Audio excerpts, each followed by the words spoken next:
સાંતલપુરના સિધાડા ગામે કેમિકલ કંપનીમાં શ્રમિકનું મોત. સાંતલપુરના સિધાડા ગામ ખાતે આવેલ કેમિકલ ફેક્ટરીમાં સેફટી વગર કામ કરી રહેલ મજૂરનું બોઇલરમાં પટકાતા મોત નીપજ્યું. સિધાડા ગામ જોડે આવેલ અર્થ એન્ટરપ્રાઇઝ કેમિકલ કંપનીમાં બની ઘટના. અગાઉ પણ આ ફેક્ટરીને માર્ગ પર કેમિકલ ઢોળવા મામલે તંત્ર દ્વારા સીલ કરાઈ હોવાનું પણ સામે આવ્યું છે. થેબા તાહિર ખાન નામના યુવકનું કેમિકલમાં ગૂંગળામણના કારણે મોત નીપજ્યું હતું. જીવલેણ કેમિકલમાં કોઈ પણ સેફટી વિના કામ કરાવતા હોવાનું પરિવારજનો દ્વારા આરોપ લગાવવામાં આવ્યા છે. કંપનીમાં આશરે 20 જેટલા શ્રમિકો સેફટી વિના કામ કરે છે.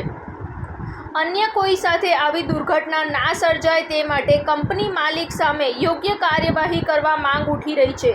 કંપનીને સીલ નહીં કરવામાં આવે ત્યાં સુધી મૃતદેહ નહીં સ્વીકારીએ તેવું પરિવારજન કહી રહ્યા છે.